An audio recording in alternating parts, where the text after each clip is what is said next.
United States Supreme Court Chief Justice John Roberts was just in Buffalo, New York. You got that right. He was being interviewed, and in the context of that interview, he talked about the Second Amendment, said some important things. Let's break it down when we come right back. Hey folks, I'm Mark Smith, host of the Four Box of Diner, proud American gun owner, constitutional attorney, member of the United States Supreme Court Bar, and I'm proud to say the top voice of the Second Amendment in America. Thank you, 2025 Gundies Awards. All right, folks, so we know that the U.S. Supreme Court has 9 justices, and a very important justice is Chief Justice John Roberts. One of the things you may not know about Chief Justice John Roberts is he was actually born in Buffalo, New York. I'm wearing my New England Patriots shirt. That's because I don't want this video to go wide to the right. Okay, with that out of the way, I just want to say that Chief Justice John Roberts was born in Buffalo and just gave an interview. I think it was the 75th anniversary of a local courthouse there. And he gave an interview, had a sort of a fireside chat with a federal district court judge there, Lawrence Villardo, where they talked about various things. Now, in the context of this back and forth, Chief Justice John Roberts actually spoke about the Second Amendment right to keep and bear arms. And I thought you would like to see exactly what he said here. And then we're going to break down what he said, and we're going to talk about what he said relative to his sign-on on the opinion in Heller. Because as you know, in 2008, in a 5-4 decision, the Second Amendment was recognized, undeniably so, as protecting an individual right to keep and bear arms. And it was Chief Justice John Roberts who was in the majority. Let's talk about what he said in Heller and what he said about the Second Amendment just this week. But let's start with his comments on the Second Amendment and how to interpret it and what not to do when considering a question of the Second Amendment at the High Court. Check it out. So lots of decisions that you make interpreting the Constitution have real life practical consequences. So just as for example, Second Amendment decisions result in more people having guns. And the Obamacare decision resulted in more people having health insurance. Obergefell resulted in more same-sex marriages. Do you think about those practical consequences when you're interpreting the Constitution? And should justices think about those practical consequences when they're interpreting the words of the Constitution? Mainly to both of those questions. Because if you do that, with one exception I'll talk about later, but if you do that, you're kind of putting yourself in the place of the legislator. You can say, for example, a consequence of the Second Amendment decisions are, more people have guns, and so there's more, accidental shootings, more shootings. Or you can say the consequence is that more people are armed, and therefore they're in a better position if there's foreign invasion, as there was the British shortly after the adoption of the Second Amendment, so that's a good thing. Now, if you decide one of those or the other based on your view of what you think is best, you would be substituting your own view for that of the people who wrote the Constitution. So, no, I don't think that's not a big part of at least how I do my job, sort of what a purposivist approach is what people would call that, because I think you're making yourself the arbiter of what people were trying to accomplish in that law, when you really need to be doing is sitting down and reading it, in its appropriate context and trying to figure out what they meant. Yeah. Now, at one extreme, if an interpretation you adopt leads to some absurd result that nobody could plausibly have intended, then the consequences make a difference. But I think it's more important to figure out what the people who wrote the law had in mind and what they meant by the words they used, rather than think, what is this legislation for? Yeah. Because then the interpretation flip-flops. Yeah. So that's very good news, what Chief Justice John Roberts said. He clearly recognizes, and I'm not surprised at all, that when you assess the constitutional right, including the right to keep and bear arms, you obviously are trying to understand the original public understanding of the right. And that's why the best evidence of the understanding of any right is, of course, the text of the Second Amendment. And that's why you look at the text of the Second Amendment semantically, which is just a fancy word for understand how language works in the context in which it appears. And you look at the text of the Second Amendment as understood by the 18th century founding fathers of our great country and place meaning upon it like any other word. That is kind of the best evidence of the original public understanding of what the Bill of Rights, in particular, the Second Amendment, was protecting. And then, of course, we've talked about how you use history to see whether or not there's some exceptions to that.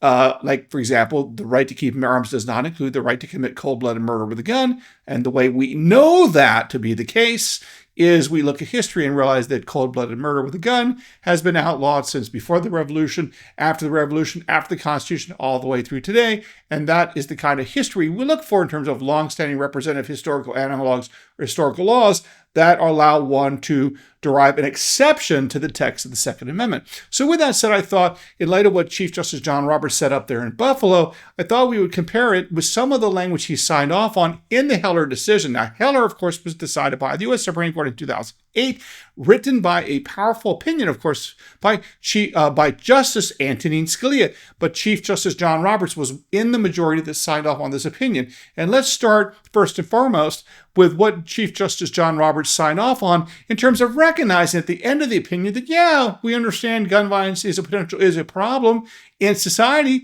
but that doesn't mean it's our job as justices on the Supreme Court to render the Second Amendment or any part of the Constitution for that matter extinct. Here's what Chief Justice John Roberts had to say, along with the rest of the majority of the Supreme Court in Heller back there in 2008. We are aware of the problem of handgun violence in this country, and we take seriously the concerns raised by many amici who believe that prohibition of handgun ownership is a solution.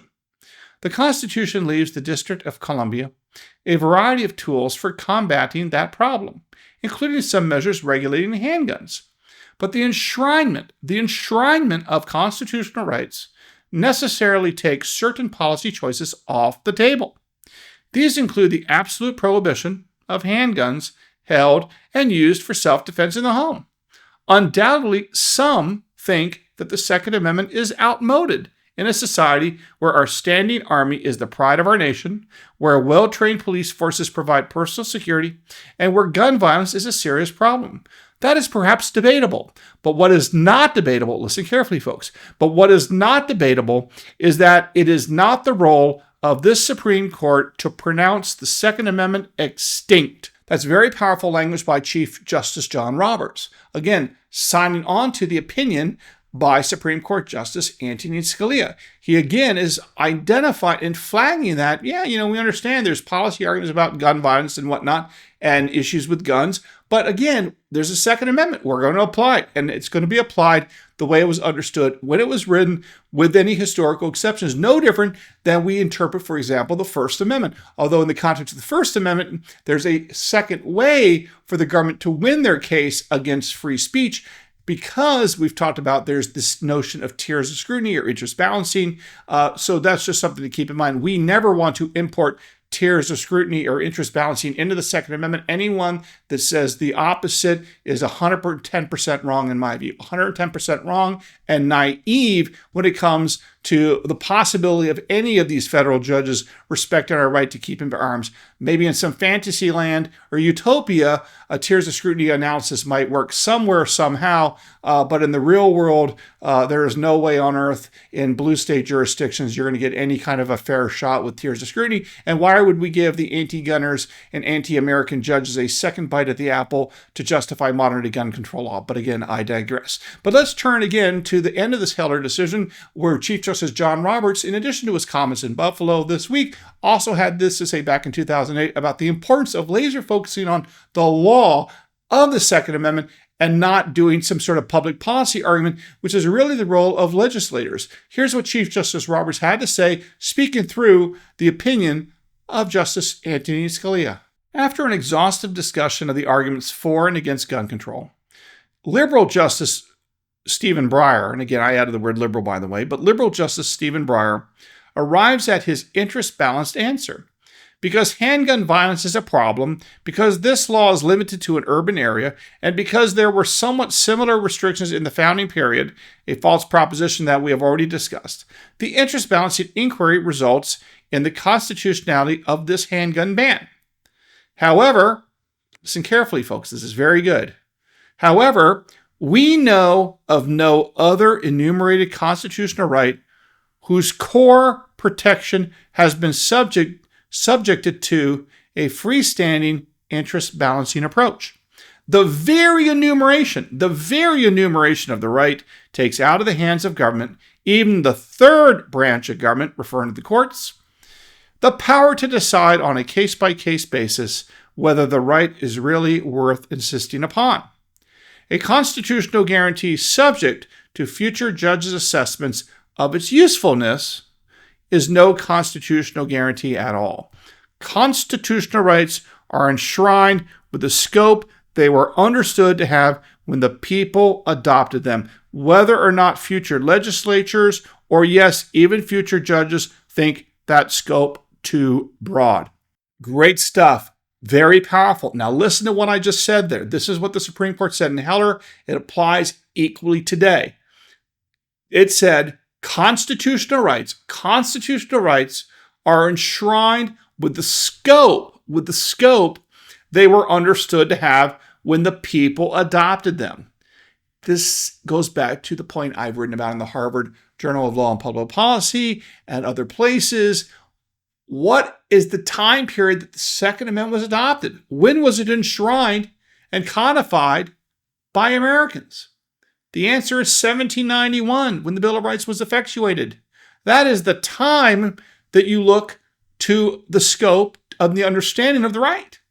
Therefore, and the reason why this is important, is if you want to find anti-gun historical examples of gun control laws, for example, gun regulations, you have to look at the time the constitutional rights, in this case, the Second Amendment right to keep and bear arms, you have to look at the time period when those rights were enshrined with the scope they were understood to have when the people adopted them.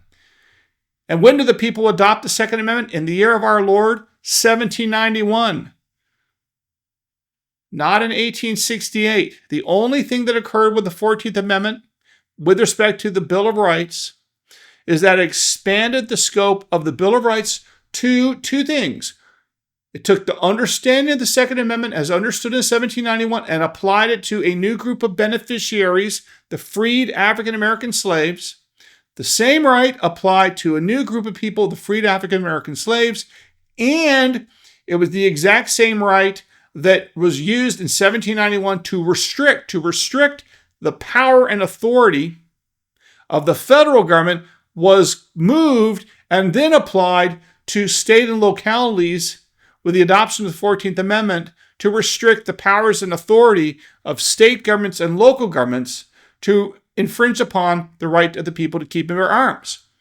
The meaning of the text and the meaning of the scope and the scope of the Second Amendment and the meaning of the Second Amendment was set in 1791 when the people enshrined it, when they voted for it, when they adopted it. And again, the reason why this is so important, you're like, Mark, why do we keep beating on this? And the answer is this. The reality is, if you look to the period after the 14th Amendment was adopted, there are more gun control laws for the anti-gun movement in America to cherry pick and grab and point to justify modern-day gun control laws than there are in 1791. There's far more gun-related laws in the late 19th century than there are in the late 18th century. And a big part of the reason why that's the case is because there were attempts to pass gun control laws in the South to basically disarm the freed African-American slaves who were no longer slaves. They were now free, and they started enacting gun control laws in part to take away their right to keep arms, for example, using discretionary licensing regimes. So again, we want the time period for assessing the Second Amendment to be 1791, not the late 19th century. The reason is because, again, and the reason why it is correct, is as John Roberts signed off on in this 2008 Heller decision written by Antonin Scalia, The constitutional rights are enshrined with the scope they were understood to have when the people adopted them. The Second Amendment was adopted in 1791, and that is the time period that you look to both textually and historically to try to understand the scope of that right, just like you're supposed to do with the scope of the rest of the Constitution.